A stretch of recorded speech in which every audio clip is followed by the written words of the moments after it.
पहला क्वेश्चन है देखो, डेबिट नोट क्यों बनाया जाता है? Debit note is prepared to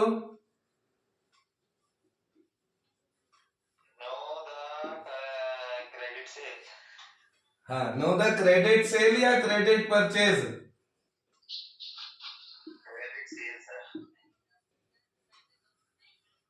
credit sale, credit purchase. C option है सेल रिटर्न और डी ऑप्शन है परचेज रिटर्न।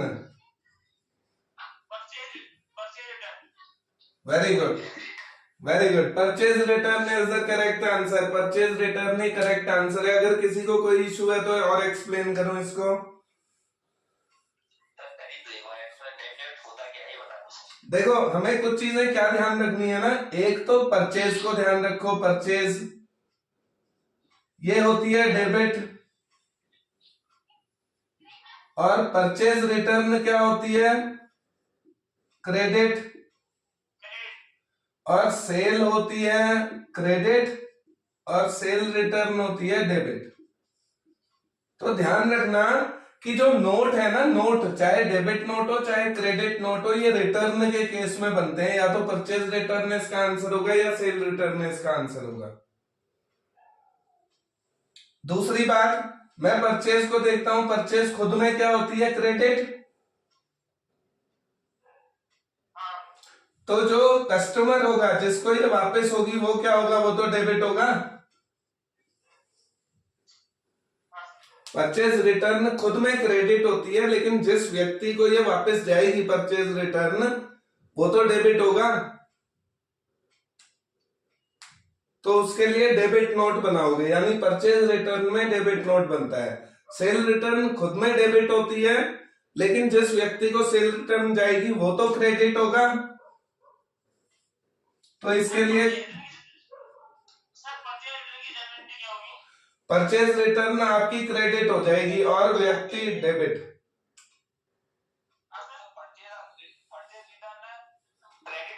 बिल्कुल, परचेज रिटर्न क्रेडिट होगी, लेकिन डेबिट कौन होगा? डेबिट तो परचेज जिससे करी है हमने, सप्लायर डेबिट होगा या नहीं?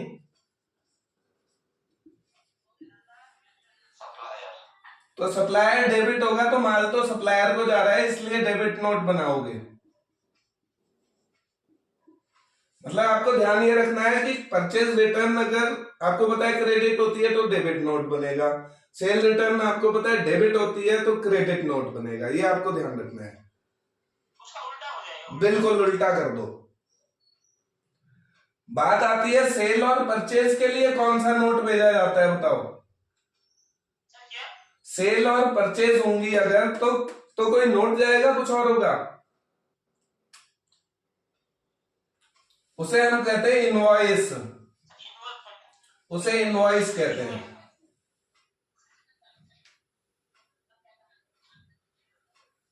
क्लियर है पहला क्वेश्चन? ऑडिट कंपलसरी किस में होता है बताओ? पार्टनरशिप में कंपलसरी होता है, कंपनीज एक्ट में कंपलसरी होता है, या दोनों में होता है, या किसी में नहीं होता है? जो ऑडिट होती है ना, ऑडिट, ऑडिट किस में कंपलसरी होती है? पार्टनरशिप में ही होती है, या कंपनी में ही होती है, या दोनों में होती है? दोनों में होती है।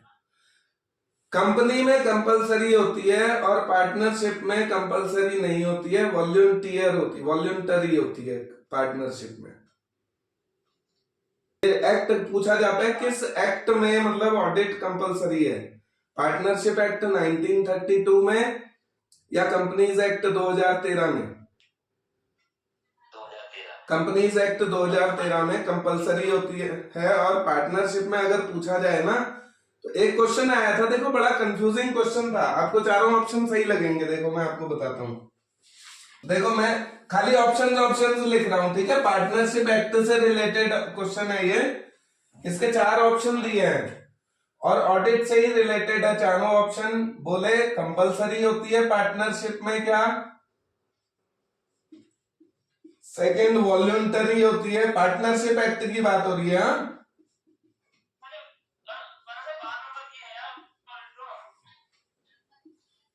ऑप्शनल होती है, या पीरियोडिकल होती है? ऐसा क्वेश्चन आया हुआ है पेपर में।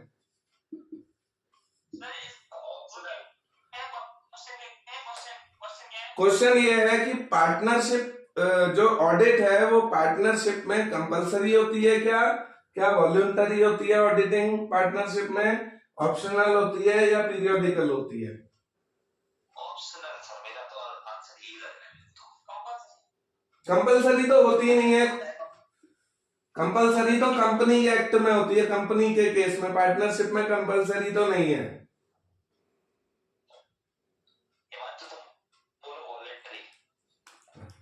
इसका आंसर देखो, ये भी पीरियोडिकल भी नहीं है, ये दोनों एक जैसे ऑप्शन है। देखो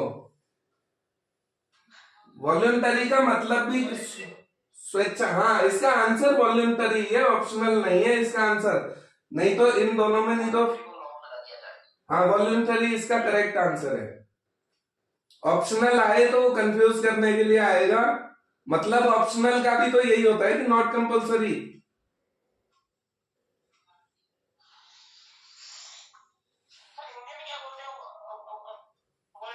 वॉल्यूंटरी होती है स्वेच्छा से। जब हम डिबेंचर्स को रिडीम करते हैं ना, डिबेंचर्स को रिडीम करते हैं, रिडीम, तो इसके लिए एक रिडम्पशन रिजर्व अकाउंट बनाना पड़ता है। याद है सबको redemption reserve account? Redemption reserve account बनाना पड़ता है। तो इसका कितना परसेंट रिडम्पशन रिजर्व अकाउंट में डालना कंपलसरी है? कितना परसेंट? बोले 25% का रिजर्व बनाना कंपलसरी है, 50% का, 75% का या 100% का? बताओ।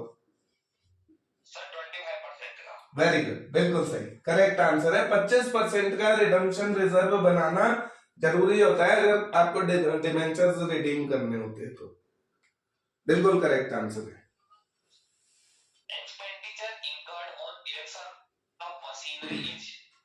हाँ, आप मशीनरी के इरेक्शन में अगर एक्सपेंडिचर करते हो तो वो रेवेन्यू है या कैपिटल है? बस दो ऑप्शंस हैं।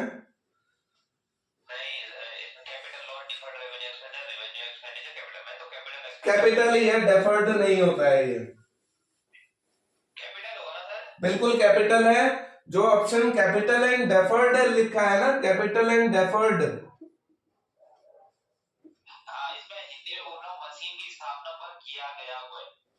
हाँ। अभी तो पता नहीं ना सर ये मशीन नई है कि पुरानी है ना। इरेक्शन का मतलब उसे इंस्टॉल करना, इरेक्शन का मतलब इंस्टॉलेशन, इंस्टॉलेशन। इरेक्शन का मतलब तुम उसे खड़ा कर रहे हो मशीन को, तो तुम्हारे पास खड़ी खड़ी मशीन नहीं है, वो आप कहीं से लाए हो, चाहे आप पुरानी लाए हो चाहे आप नहीं लाए हो। नहीं हो या पुरानी हो, उसमें कैपिटल ही होगा। बिल्कुल कैपिटल होगा, आप उसको खरीद के ला रहे हो, चाहे पुरानी ला रहे हो चाहे नहीं ला रहे हो, उसे अपने पास खड़ा। Sir as per dual aspect concept, capital plus liability is equal to asset, purchase minus expenses is equal to asset, liability plus expenses is equal to asset, asset plus liability is equal to capital, capital plus liability equals to asset. Profit and loss on revaluation at the time of retirement must be shared by remaining partner, retired partner, all partner, none of you. ठीक हो गया, बिल्कुल सही है, all partner में होगा।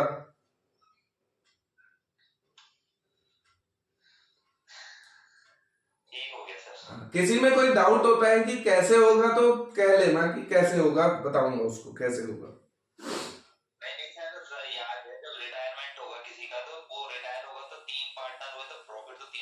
हाँ, पुराने तीनों हैं, ए बी सी तीनों पार्टनर हैं, तो अब तक उनका तीनों का हिस्सा है। बिल्कुल ठीक। Profit making business unit having a separate legal entity in which ownership is held in the form of share capital is known as sole proprietorship, partnership firm, trust company. बिल्कुल कंपनी इसका आंसर है, बिल्कुल company.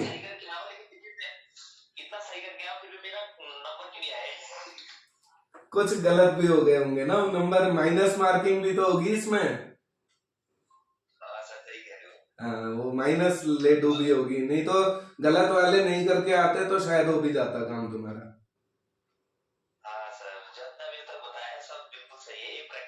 N t वाला गलत है। अच्छा अच्छा, आप बताएंगे हिमांशु। हाँ बताओ। As per Indian accounting standard 26 AS26 goodwill अमूर्त संपत्तियां अमूर्त होता है इंटेंजिबल एसेट्स। ओ अच्छा, ये क्वेश्चन गुडविल से बहुत बार पूछा जाता है। AS कितना है? 26। अमूर्त संपत्तियां सर इंटेंजिबल एसेट्स। इंटेंजिबल। चलो अब लगे हाथों AS6 के बारे में भी बताओ। इसका इसका हरा हरा depreciation. Very good, very good, इसका डेप्रिसिएशन है। ये तो बढ़िया है सर। अब क्या हो गया? AS10 के बारे में बताओ और AS14 के बारे में भी बताओ।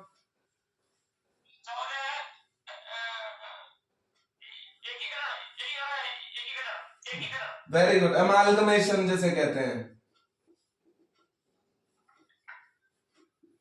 और 10 में क्या है बताओ? प्लांट एंड वो वाला है, वो कुछ ऐसा ही है। हाँ दोनों सही कह रहे हो, फिक्स्ड असेट है। फिक्स्ड असेट है, बिल्कुल करेक्ट है ये। 26 वाला इंटेंजिबल असेट था और ये टेंजिबल है। हाँ बताओ। Sir patent account is an example of intangible asset. नहीं वो तो है, मेरे को पता है। हाँ, patent account is an example of nominal account, tangible real account, intangible real account, personal account. Intangible real account. Sir ये भी सही है यार। हाँ इंटेंजिबल रियल अकाउंट है। दिमाग खराब हो गया जी।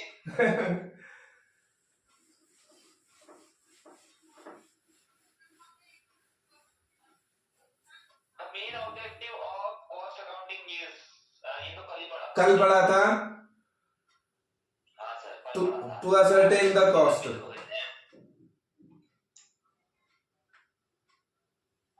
Determine invoice price when goods costing rupees 180,000 sent at a profit of 20% on invoice price। Profit है 20% ऑन इनवॉइस। ऑन इनवॉइस का मतलब ऑन सेल। ऑन इनवॉइस का मतलब ऑन सेल, 20% ऑन सेल है प्रॉफिट।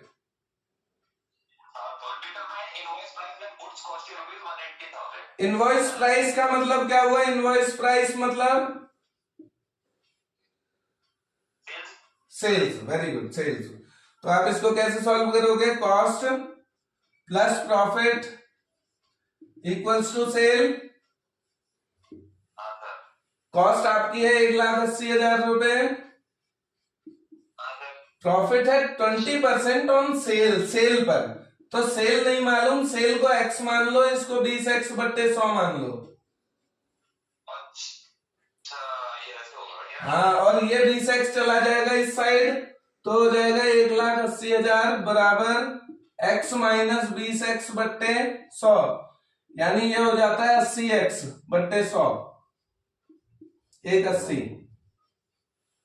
तो x कैसे निकलेगा? 180 गुणा 100/80। अच्छा,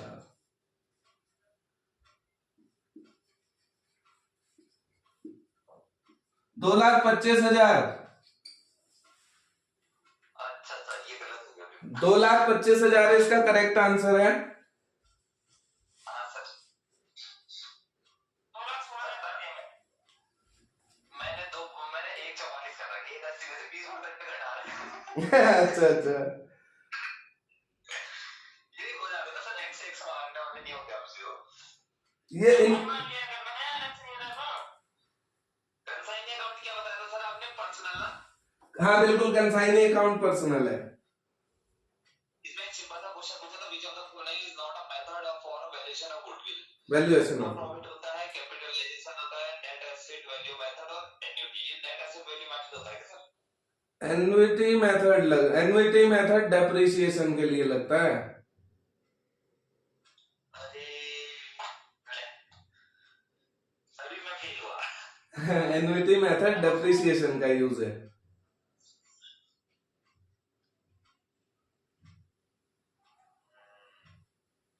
चलो एक इसके जैसा क्वेश्चन मेरे पास और है, देखो कौन सॉल्व करता है।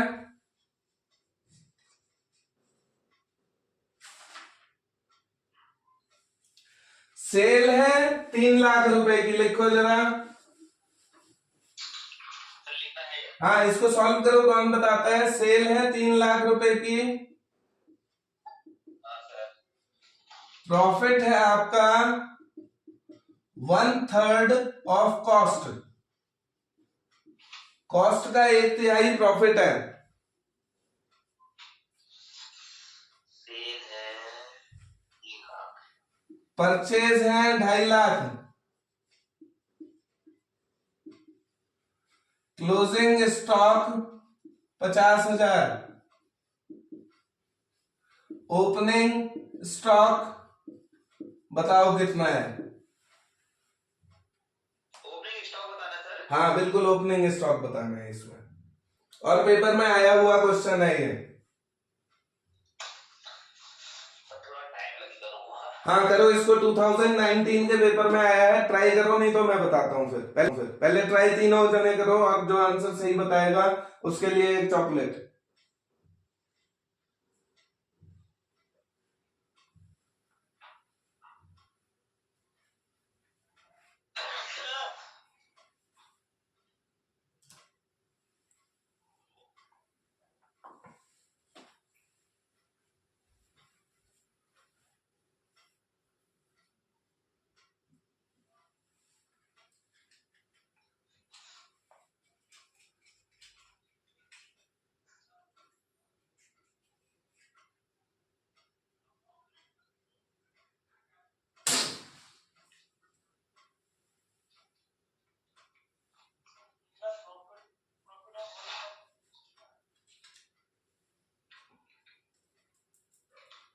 सर अभी मत बताना, अभी बता रहा हूँ। हाँ करो करो सॉल्व करो।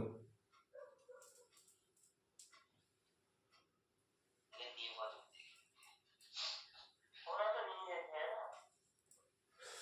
नहीं नहीं होगा, बिल्कुल सिंपल, उसी फंडे से करना है इसको जो मैंने आपको बता रखा है। पहले कॉस्ट निकालो इससे, पहले इससे सीओजीएस निकालो।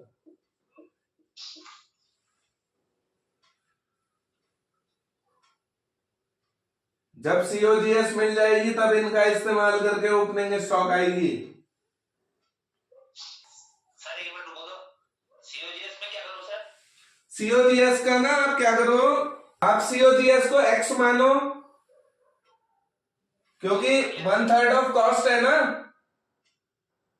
सर इसमें सीओजीएस इज इक्वल टू क्या लिखा? Profit plus sale. Profit, COGS plus profit equals to sale. COGS plus profit, sir profit किसका आएगा? 1/3 कॉस्ट कौन बचेगी? कॉस्ट का। और आपको कॉस्ट पता है नहीं पता है ये बताओ। सेल हुई कॉस्ट ना। Cost plus profit equals to sale होती है, इतना क्लियर है। हाँ सर इतना ही है। क्या कॉस्ट आपको पता है? सेल तो पता है, 3 लाख की कॉस्ट पता है। सर क्या कॉस्ट पता है? कॉस्ट नहीं पता तो कॉस्ट को एक्स मान लो, और प्रॉफिट कितना है? 1/3 ऑफ कॉस्ट ही तो है, तो 1/3x कर दो इसको सीधे, 1/3 ऑफ कॉस्ट।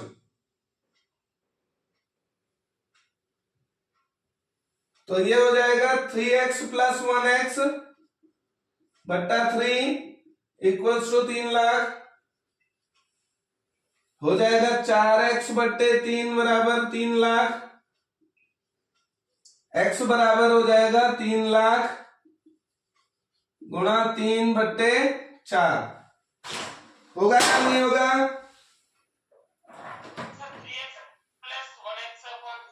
हाँ 3, देखो ये x के नीचे 1 रखो,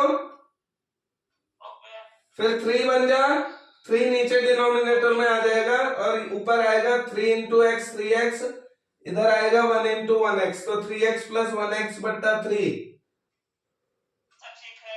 फिर हो गया 3 और 1x, 4x हो जाते हैं बट्टा 3 बराबर 3 लाख। फिर x को सॉल्व करना है तो x को अकेला छोड़ो, इस 3 को उधर कर दो गुणा, इस 4 को कर दो नीचे भाग, तो हो जाएगा x बराबर 3 लाख गुणा 3/4। 4 से इसे काटो, 75,000 गुणा 3, 2,25,000 है या नहीं है कॉस्ट? ये x क्या है? x कॉस्ट है।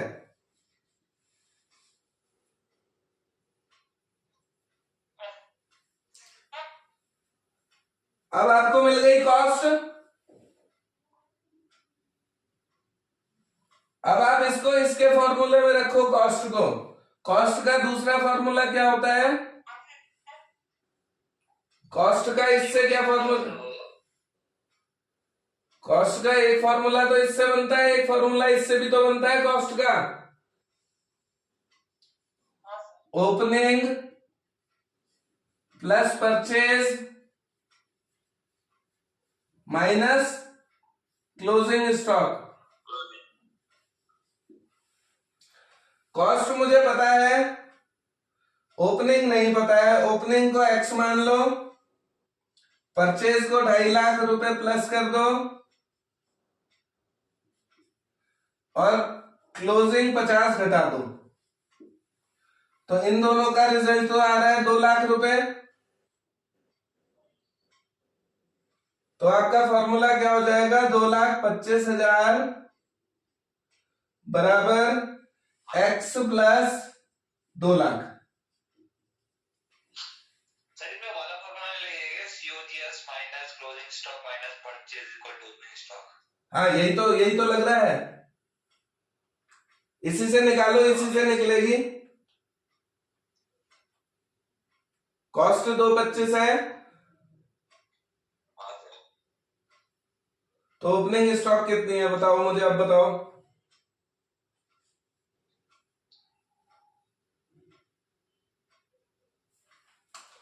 ये x मेरी ओपनिंग स्टॉक ही तो है, तो x बराबर 2,25,000 माइनस 2 लाख, 25,000 आंसर आ जाएगा इसका। ओपनिंग स्टॉक 25,000, 25,000 ओपनिंग स्टॉक है।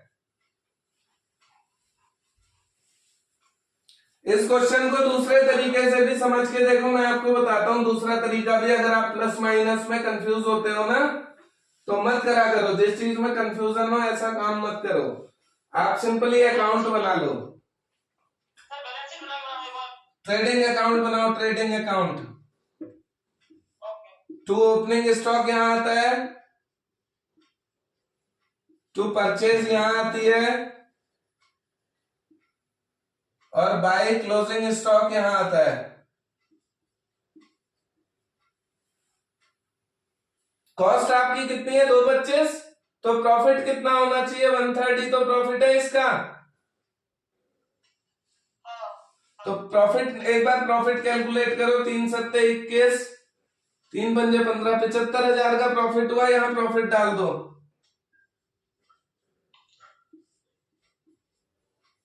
75,000 का प्रॉफिट डाल दो। यहां बाई सेल डाल दो 3 लाख की, अगर दिक्कत कर रही है तो। अब इस अकाउंट को सॉल्व कर लो।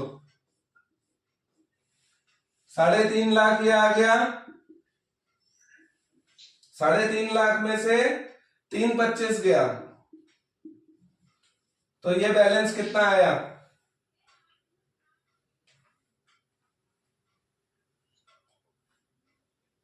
ऐसे भी इसको सॉल्व कर सकते हो।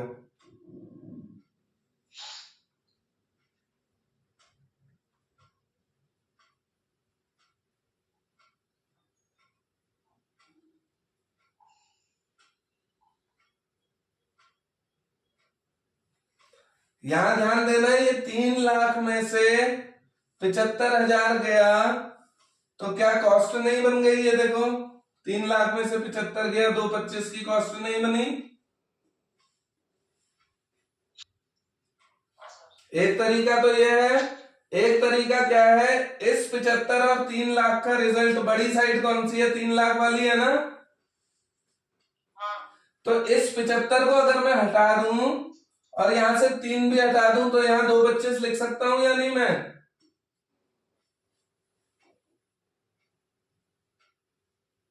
भाई पहले यहाँ 3 लाख था,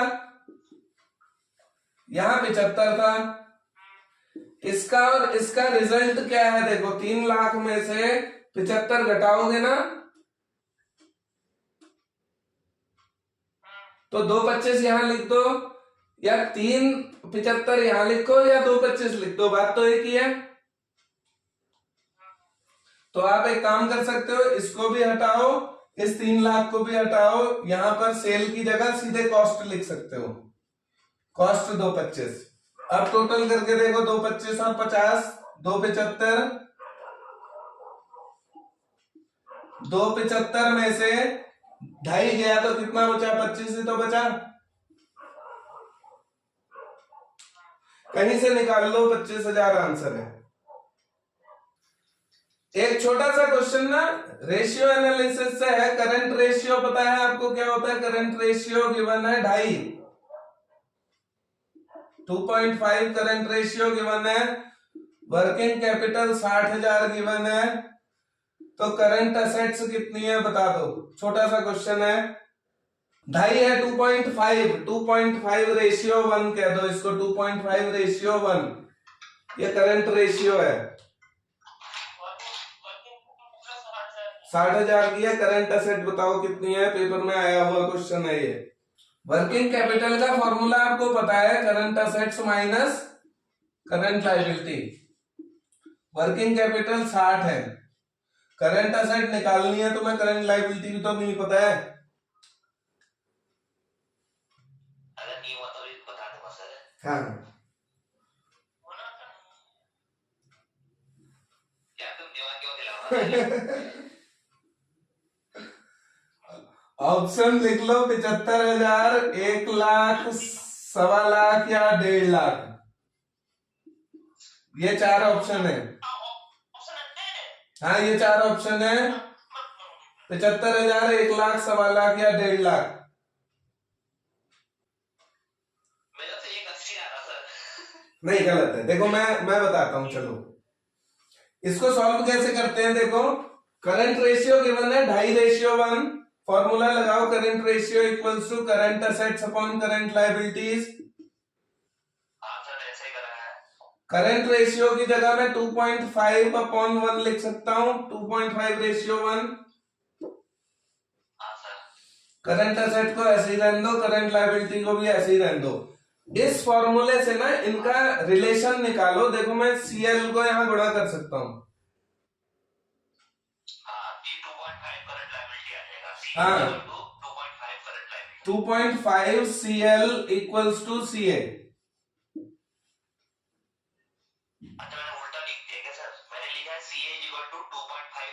सही तो है, CA इक्वल्स टू 2.5 CL या 2.5 CL equals to CA, same है। इसके बाद अब इतने तक छोड़ने के बाद ये एक इक्वेशन बन गई। अब दूसरा फॉर्मूला यूज करो वर्किंग कैपिटल का। बिल्कुल सही। अब ये बताओ मेरे को, CA की जगह ये भी CA, ये भी CA, इसकी जगह ये नहीं लिख सकता?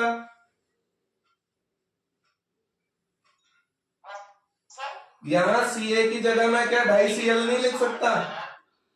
Equal to 2.5 CL minus CA। हाँ, 2.5 CL minus 1 CL, 2.5 CL minus 1 CL कहो इसको, तो ये बच जाती है 1.5 CL, ये बच जाती है 1.5 CL। तो इस current liability equal to working capital upon हो जाएगा क्या 1.5? हाँ, CL इक्वल्स टू हो जाएगी 60,000 अपॉन 1.5, ये यहां डिनोमिनेटर में आ जाएगा। 1.5 का पॉइंट हटाओ, 1 जीरो ऊपर लगाओ,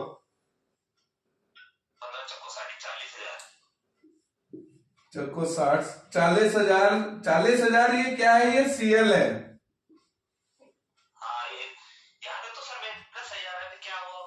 अब CA को निकालो, CA इक्वल्स टू कितना है? 2.5 CL। CA 2.5 CL है या नहीं है? सीए की वैल्यू 2.5 CL के बराबर है। हाँ सर है। CL 40 है तो CA कितना होगा? 2.5 इंटू 40, 25 चक्को 100, 1 लाख रुपए इसका आंसर है। सर आपने 40 आने के बाद क्या कराया सर? 40 ये वाले तो CA इक्वल्स टू 2.5 CL, पुरानी ये इसमें निकाल ली मैंने। हाँ सर। आप इसको ना सुनो, आप इसको केवल इसी से नहीं सॉल्व कर सकते हो, आप इससे भी सॉल्व कर सकते हो। 2 फॉर्मूले हैं आपके पास, दोनों में से किसी पे भी रख दो, निकल जाएगा। हाँ सर ये आगे तक ही पहुंचा पाया। जैसे मैंने अभी यहां पर ना ये इस फॉर्मूले में रख के दिखाया है। अब मैं यहां पर देखो इस फॉर्मूले में रख देता हूं इसको। वर्किंग कैपिटल 60 है, सीए मुझे नहीं पता है और सीएल मुझे पता है 40,000 है। सीए निकाल लोगे यहां से, 40 को इधर पहुंचाओ, 60 में प्लस हो जाएगा, 40 नहीं, देखो यहां माइनस का है ये 40।